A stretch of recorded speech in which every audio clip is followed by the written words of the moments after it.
Les amis, bonjour. Aujourd'hui, Oui, c'est qu'on a eu un problème au niveau du réactif j'aimerais avec faire le un peu modem. Voilà rapidement, pourquoi on a pu voilà. faire passer en erreur. J'aimerais faire une vidéo rapidement pour vous parler de mouvement relatif. Voilà. Qu'est-ce qu'on entend par mouvement relatif? Toujours, calcule la vitesse relative, calcule, on va où avec ça? Eh bien, ne vous fatiguez pas. Aujourd'hui, je vous explique de façon simple ce que c'est que le mouvement relatif.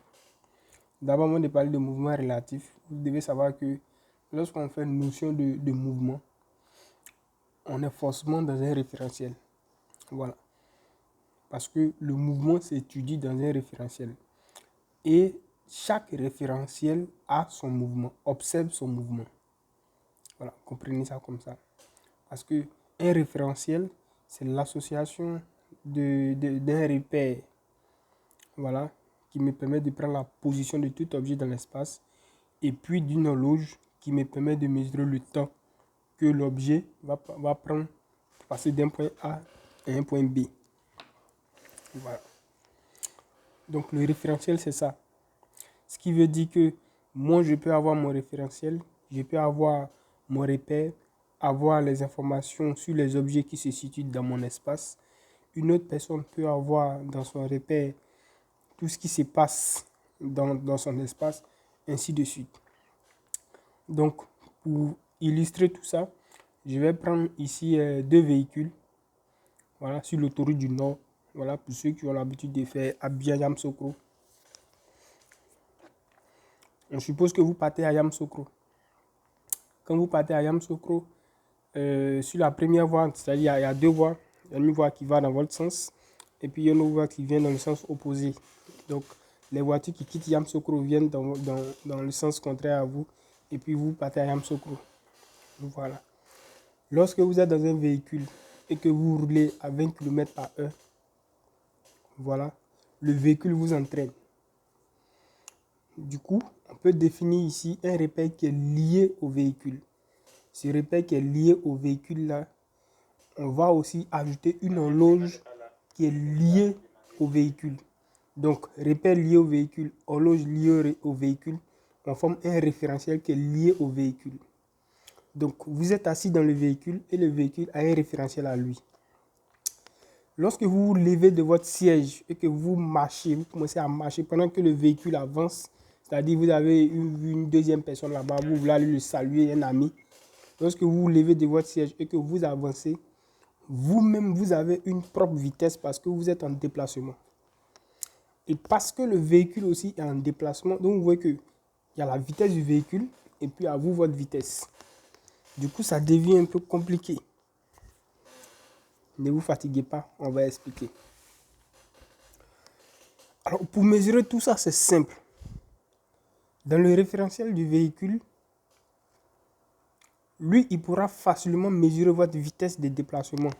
C'est-à-dire, si quelqu'un est dans le véhicule, étant donné que le véhicule l'entraîne, la vitesse de la personne qui est assise dans le véhicule là, par rapport au véhicule, le gars qui est assis, sa vitesse sera nulle par rapport au véhicule.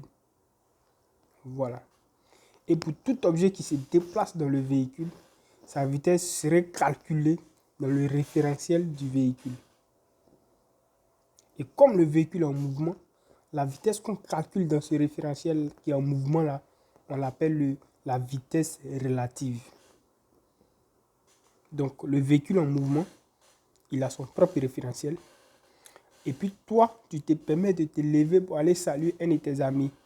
Lorsqu'on reste dans le référentiel du véhicule et qu'on calcule ta vitesse, on dit qu'on a calculé ta vitesse relative parce que c'est relatif au véhicule.